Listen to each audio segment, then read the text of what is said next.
Mr. Harris, on behalf of the state. Your Honor, the defendant, as we discussed in chambers, continues to test positive. It appears she needs a higher level of care. Well, through DeCoach, that she be placed in residential treatment. We also will request $250 in laboratory fees. That would be to the Franklin Police Department. There's also a weapon involved. We would ask that be forfeited and destroyed. Officer Torek, what's the recommendation of probation? Your Honor, probation does think that Mrs. Poole is amenable to community control. Her positive drug test at DeCoach earlier this month. Wait, hold on, Officer Torek. Why do you keep shaking your head, Miss Poole? Because I'm clean. No, you are not clean. Sir, I'm doing the programs. I'm meeting with my counselor.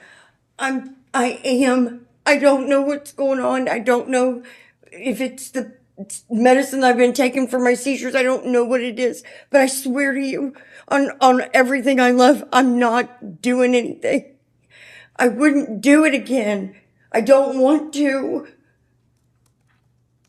I've got 2 jobs. I'm keeping busy and keeping occupied with other things. I am. I don't know what happened. I really don't. I'm sorry, go ahead, Officer Torek.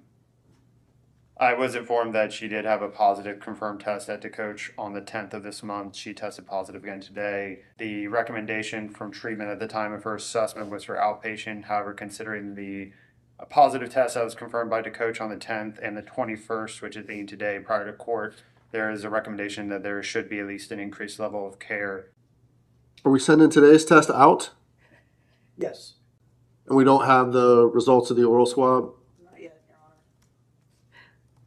Because Officer Conroy, your position is she's not even close to being clean, right?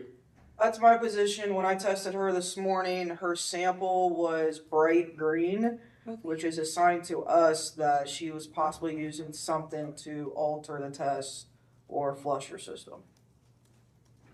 I have a kidney infection. I'm on antibiotics. I only have 1 kidney.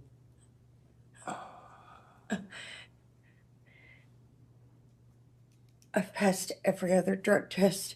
I honestly don't understand what's going on. Here's where we're at, Mrs. Poole. The recommendation of Officer Torek's pretty good recommendation to send you to residential treatment. That seems like the way to go, but I'm not going to do that. I'm going to send you to prison. Please don't. I am, because you will, if you don't acknowledge that you are not clean, then there's nothing I can do. But I am going to wait until we get confirmed positive tests. I want to know for sure, 100%. So I'm going to take Ms. Poole into custody today. We're going to reset this for sentencing in a couple of weeks when we have the results. Please don't, sir. Please. Please, I swear. Not doing anything today, Ms. Poole, but we're going to know when we get those orals. We'll get the oral swab back from last week. And we'll get the drug test. We'll send one out from today. Then we'll know if you are clean or if you are I'm not going anywhere. not being honest. So, Mr. Madden, we're going to continue this out a couple of weeks and get a sentencing date with Ms. Idle. I'll do that. Thank you. All right, that's all. Oh, God. Email me as soon as we get results. Present before the court is Ms. Poole, right? Yes, sir. Represented by Mr. Madden. We have Mr. Harris from the prosecutor's office, Officers Torek, and Conroy from court services. We are here today for sentencing. All right, Mr. Harris, on behalf of the state. Your Honor, as the court's aware, the defendant continued to test positive while on supervision, and that being prior to sentencing. She denied use.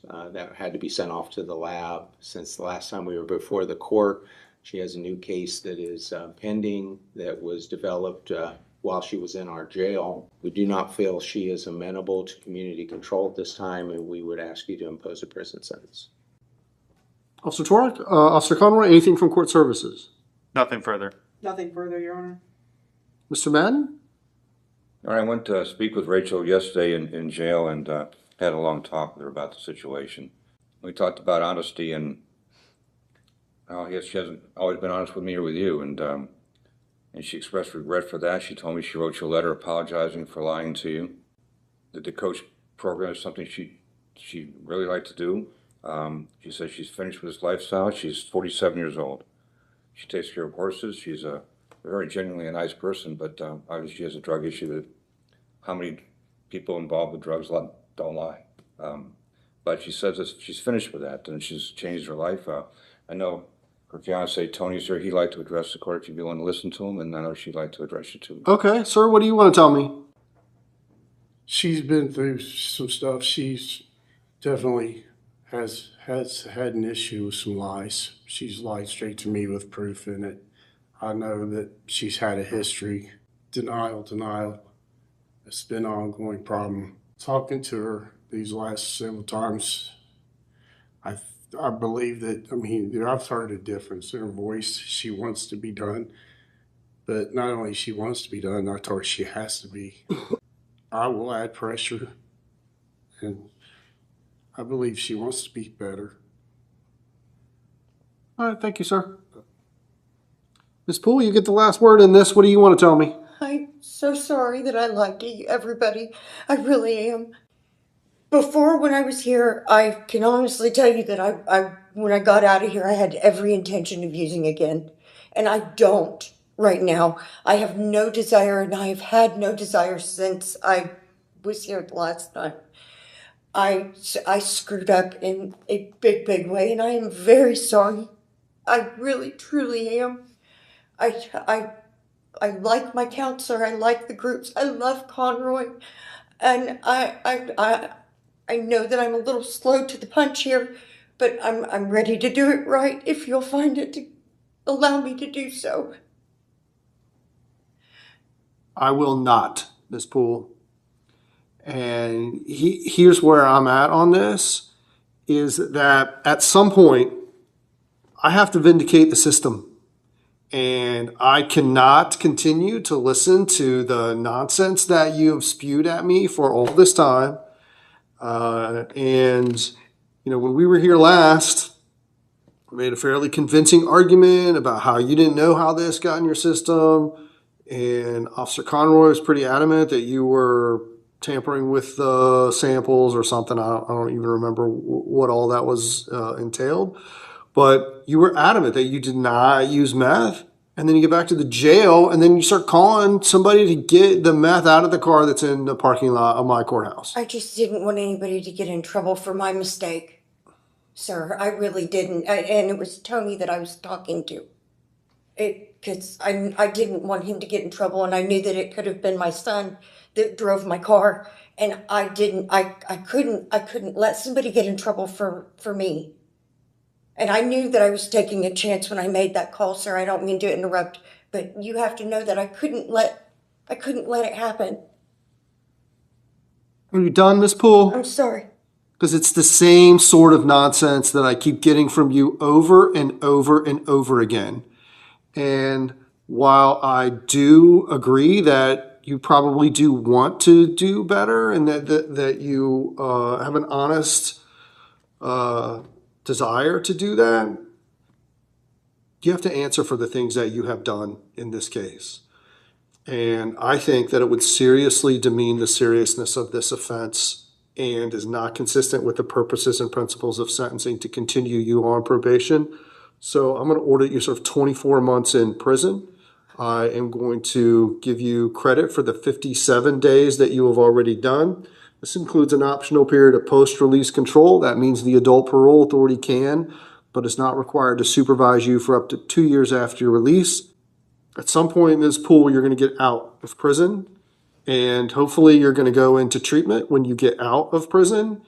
And you need to realize that there is another path. There is a path of, I'm going to be honest, I'm going to turn from the things that I have been doing, and I hope that you explore that path.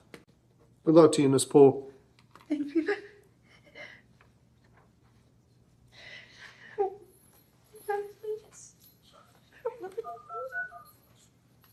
Do we think the prison is here yet, or we don't know? This courtroom case ended with a brutal reality check about addiction, honesty, and accountability.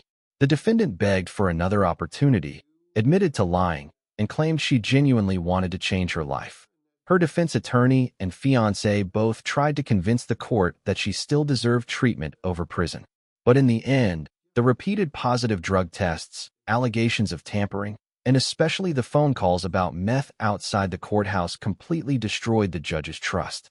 The court sentenced her to 24 months in prison, making it clear that probation is a privilege, not a guarantee. Still, the judge ended on a surprisingly human note, encouraging her to eventually choose a different path once she's released. Now we want to hear from you.